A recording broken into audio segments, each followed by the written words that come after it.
हर हर महादेव। श्री शिवाय नमस्तुभ्यम मित्रों।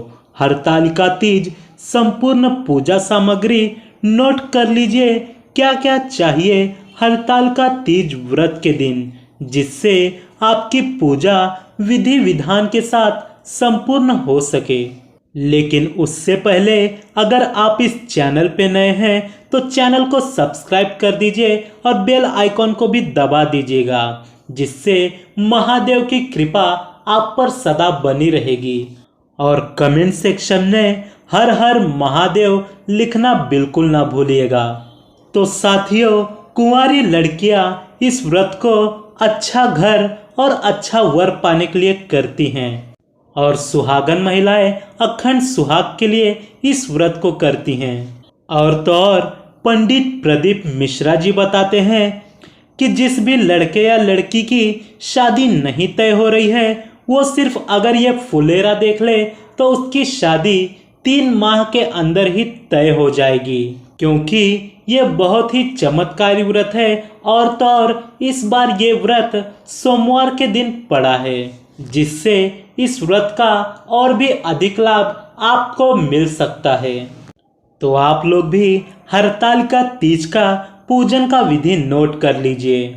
तो सबसे पहले जिस भी व्यक्ति के घर हरतालिका तीज का व्रत मनाया जाता है, उस व्यक्ति के घर सबसे पहले फूलों और पत्तियों द्वारा मिलाकर फुलेरा बना लेना है। और ध्यान रहे, अगर आप लटकाने वाला फुलेरा बनाते हैं तो और भी ज़्यादा फायदा हो सकता है। तो आप हरतालिका तीज के व्रत के दिन ये फुलेरा बना के तैयार कर लीजिए। इस वीडियो में अंत तक आप जरूर बने रहना, क्योंकि पूजा किस समय प्रारंभ होगी तथा अंत में ऐसा क्या कार्य किया जाए जिससे कि महिलाएं अखंड सुहागन रहें, ऐसा उन्हें वरदान प्राप्त हो सके। तो वीडियो को अंत तक जरूर देखिएगा। संपूर्ण पूजा सामग्री मैं आपको विधि विधान के साथ बताऊंगा, जो कि पंडित प्रदीप मिश्रा जी के मुख से बोले गए हर एक वाक्य को मैं आपको हूबहू बताने वाला हूं। तो आप लोग पूरी पूजा सामग्री नोट कर लीजिए। तो पूजा सामग्री में सबसे पहले आपको मिट्टी लेनी है।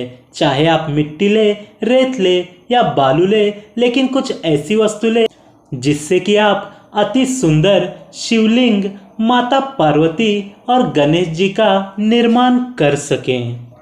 और जब भी आप शिवलिंग, माता पार्वती और गणेश जी की प्रतिमा बनाते हैं तो ध्यान रखें कि उस मिट्टी में थोड़ा सा गंगा जल जरूर मिला देना है।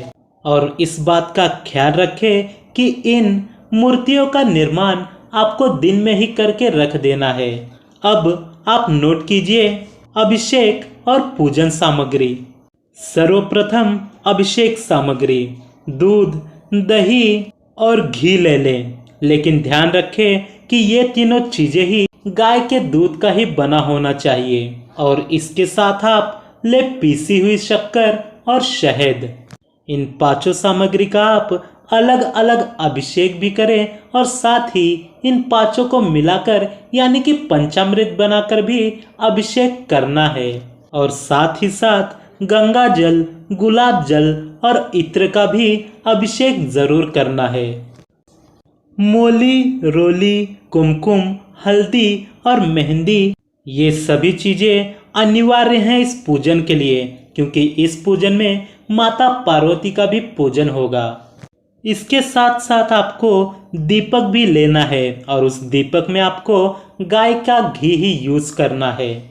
और उसके साथ साथ जनेऊ, सुपारी, कमलगट्टा, अक्षत और थोड़ा सा गेहूं या फिर जो अनाज आप लेना चाहे उसका भी इस्तेमाल कर सकते हैं। और साथ ही काली मिर्च, सरसों और तिल्ली, लेकिन ये सभी सामग्री आपको पूर्ण रूप से लेनी है, ना कि खंडित यानी कि टूटी फूटी लेनी है। और इसके साथ बेलपत्री, जो कि खंडित नहीं होनी चाहिए। साथ में धतूरा भी आप अनिवार्य रूप से ही चढ़ाएं। और आपके पास अगर अबीर और गुलाल मौजूद हो तो आप उसका इस्तेमाल जरूर से करें।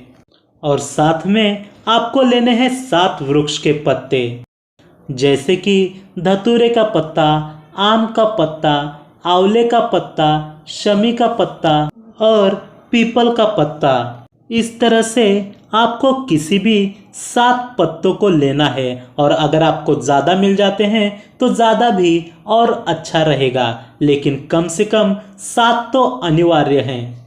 और तो और सभी तरह की सब्जियां भी इस दिन भगवान को चढ़ाई जाती हैं, तो आप कई तरह की सब्जियां भी ज़रूर ले लें। और तो और इस दिन भगवान के ऊपर हर तरह के फूल चढ़ाए जा सकते हैं, तो आपको जो भी फूल मिलता है आप उस फूल को ज़रूर ले लीजिए।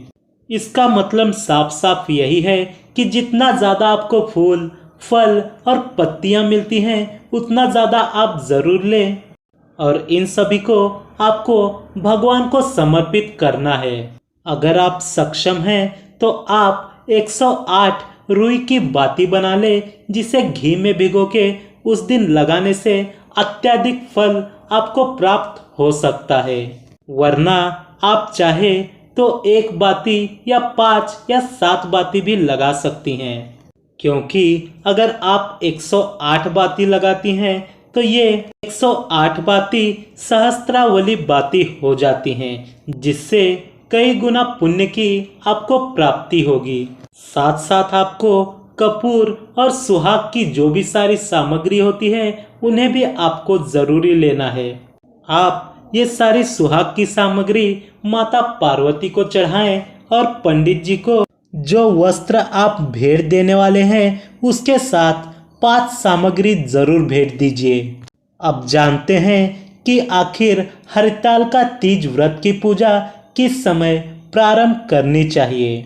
तो आपको प्रदोष काल में ही पूजा को प्रारंभ कर देना चाहिए, और इसमें आप सबसे पहले फुलेरा लगाएं और उसके बाद में मिट्टी के जिस पार्थिव प्रतिमा का आपने अनावरण किया है उस पार्थिव प्रतिमा को एक पाट पे एक वस्त्र बिछा के उसके ऊपर रख दीजिए, और इन सबको उठा के आपको जहां पर आपने फुलेरा लगाया है वहां ले जाके रख देना है।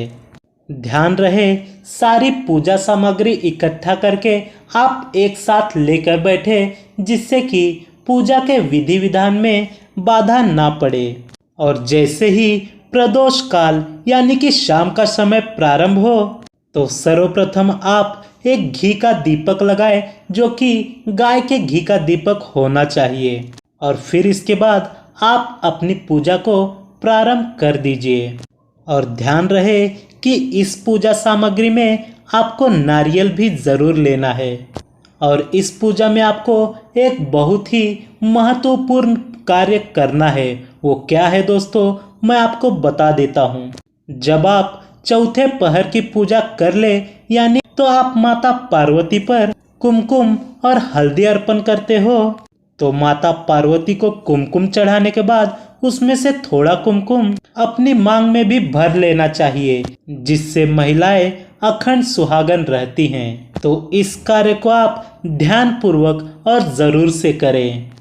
और जब आपकी पूजा खत्म हो जाए और आप विसर्जन करने के लिए जाएं, तो जिन महिलाओं ने व्रत किया है, पूरी रात भर जागरण किया है, पूजन किया है, कीर्तन किया है, तो उन महिलाओं को भी विसर्जन में शामिल जरूर होना चाहिए। और उन महिलाओं को विसर्जन के समय अपने मन की सारी मनोकामनाएं और पीड़ा बता देनी चाहिए, जिससे कि भगवान जी आपके मन की सारी मनोकामनाएं पूरी कर दे और आपकी पीड़ा अपने साथ हर ले जाए। तो दोस्तों, गुरुदेव प्रदीप मिश्रा जी की कथा सुन के ही मैंने आपको उन्हीं की तरह हूबहू जो भी उन्होंने कहा था वो बताने की कोशिश की है। तो आप ये उपाय ज़रूर कीजिएगा। धन्यवाद।